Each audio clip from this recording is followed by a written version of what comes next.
Hey everybody, so welcome back to Jim Bob's Garden. So today what we want to talk about is what should we plant in March. And one of those is peppers, as you can see behind me. We'll get to that here in a second. Alright, first, let's talk about what to plant in March.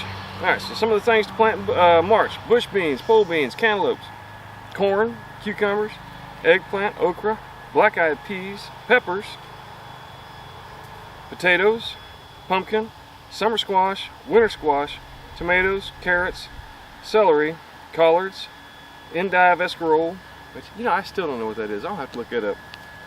Kohlrabi, leeks, lettuce, parsley, English peas, radish, and turnips. Alright, now, some of this stuff is probably going to do well. A lot of this stuff will do well, but we'll see. I'm going to plant some peas probably today or tomorrow. But I'll be honest with you, it's already starting to get hot, so we'll see. Last night it was down in the 50s at night, so it wasn't too bad. But it's been 80 several times already this year. So we'll see how it goes. But while we're talking about it, what to plant, let me show you how I'm planting my peppers. Yeah, my peppers. Yeah, peppers. Alright, hang on. Alright, as you can see, I've kind of set them out in the approximation of where I want to put them. Alright, now each one of these peppers is a dual. You can see there's two peppers right there. See the two stalks? All of them are at least two. Actually, all of them are two. Alright, I'll show you how I go about separating those. Alright, and then I'm laying them out down in here about a foot apart in either direction. So that's how it's all going to look. Now before I went ahead and started planting, what I did do is I took 2 barrels of compost. Like you can see, this is a what's left of a pine cone. Took 2 wheelbarrows full of compost, put them in this area over here and on this side, and then dug it in. Now this year I did go ahead and use my rototiller to try and mix it in a bit. Alright, whether I should have done that or not, well, that's an opinion either way. It's not no-till, right, which is supposed to be better for your soil, but I put a lot of compost in my soil. So either way, so what I do is I take these peppers, and then I'm going to lay my tag where I want to put them, approximately, right about there. Take them out of the pot, and you'll notice they're almost root bound, not quite. Got a lot of roots down here, but it's getting to the point where they really got to get separated out and put in the ground. And this particular type is a habanero hot pepper. All right, then what I do is I crumble all the dirt away, and I try and leave it in the area where I'm going to plant the peppers. Just a little bit of extra nutrition from whatever they were grown in. And then I'd crumble the soil away. Now, you don't want to do this on a really hot day. If at all possible, you want to try and do it when it's cool out, when it's cloudy out, or in the morning or in the evening. One of those. Because you really don't want a really hot day, because then what can happen is your pepper plants can, the roots can start to dry out, and we don't want that. And that's why I only do one at a time. Each plant that I'm planting, I'll break it open, spread it apart. And then what I do is I just shake. Shake and pull, shake and pull, shake and pull. Gently pull. Alright? Until they eventually kind of separate. Now you're going to break a few roots, and that's okay, but look how many roots I've got. That's a lot of roots on both. Should be fine to get them in the ground. So then, if I don't fall over, I go ahead, dig them into the soil. Now because I have a lot of roots and there's no dirt around them, I make sure I dig it down deep so that the roots, just a little bit of them, fold over at the bottom. Alright, and then I'll take and I'll pack that dirt in around them. Make sure I got it nice and straight, and boom, you got a pepper planted. Well, so that's how you separate those double plants that you get from the store, wherever you're buying your plants at. There we go. And that's all there is to it. Now that is an advantage of buying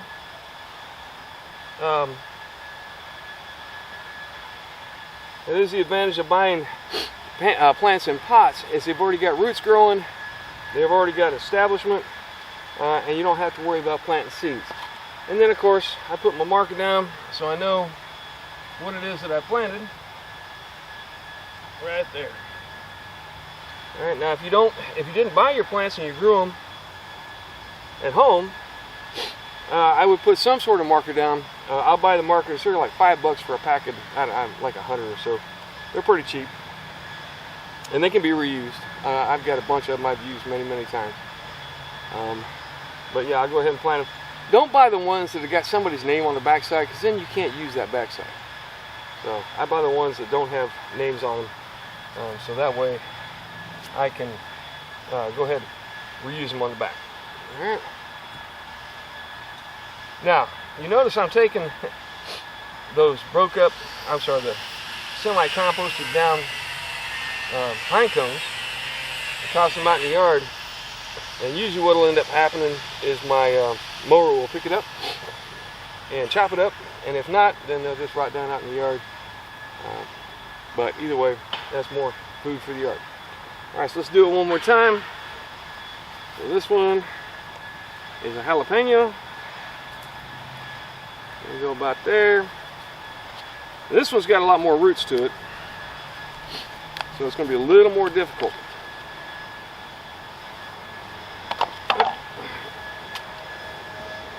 You can see it's got a little bit stronger roots and so on, but it'll still come apart. You just got to work at it a little bit more. All right, so start breaking up the soil. I just use my fingertips, kind of rub it, get most of the dirt out, because that dirt kind of helps it stick together. Slowly start shaking and pulling, gently shaking and pulling.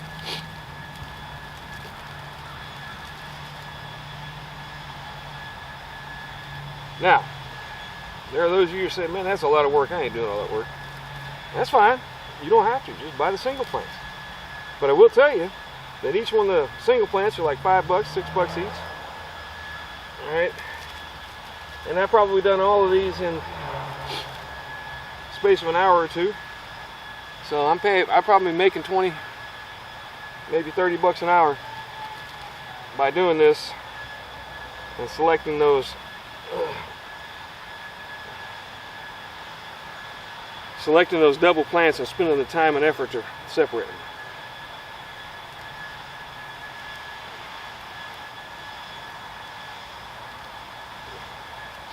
You gotta work at it a little bit more, like I said, because these are bigger, stronger plants. And boom. Once again, nice batch of roots on both. Dig them into the ground. Go a little bit deeper than you would if you had them in a pot. And boom. And the last thing I'll leave you with is that when I do this, I'll make sure I come back through and water, unless I know I'm getting a good batch of rain coming up in the very near future. Even so, I like to go ahead and soak them in real good, because what will happen is that when you soak that water in there, it'll kind of flush that soil in closer to the roots and make sure that those roots are covered, because roots don't like air. It's one of the problems with moles. Moles get in your soil and basically tunnel underneath the plant, and all them roots are exposed to just open air and they don't want to grow. Alright, so that's how I go about planting my peppers. Alright, particularly the double ones. But if you want to go out and buy some plants and get them planted, I highly recommend it. If you haven't already planted seed, you can probably still do it, but you need to get on it. You don't want to be trying to put these in and then it gets really hot. Peppers and tomatoes like hot, but here in our summertime, when it gets too hot, even those will kind of die back a little bit. Peppers seem to be a little bit better at it, but tomatoes in particular, they can really die back in the heat of the summer. So, all right, that's what I got going on. thanks for stopping by. Do me a favor, give me a like and a subscribe, and let me know what you think. But most importantly, grow something. Grow some peppers in your yard. From these peppers, we will make all kinds of things. We'll make salsa. We'll make tamale sauce. Tamale sauce. We'll use them for spices in all kind of different Hispanic food recipes. And we'll also, because I got some cool bells and some cool bananas, so they're not hot. And then I've got some bell peppers down there. Those go into salads. We find a lot of uses for peppers. Highly recommend it. All right. Thanks again for stopping by. And like I said, give me a like and a subscribe if you liked it. And either way, grow something. All right, a little bonus footage at the end. That's how it looks. Got all my peppers all nice and planted. And I want to show you, not only did I do this with my peppers, but I also did it with my tomatoes. And as you can see, they're doing just fine. All right, plants want to grow. A lot of people don't realize you don't have to beg and plead and fight your plants. They actually want to grow. But I'll also show you this over here. Check out all my flowers, and the bees love them. And I'll get plenty of seeds. All right, anyway, but I wanted to show you, if you look over here, I did the same thing with these peppers here, and they're doing just fine. That was a double sweet banana pepper. Split it out, planted it in the ground, and they are doing fine. It's been a couple weeks now, a week and a half, 2 weeks, something like that, and they're doing just fine. So this method does work. All right, thanks once again. Y'all come back and see me now, and like I said before, grow something in your yard. All right, bye now.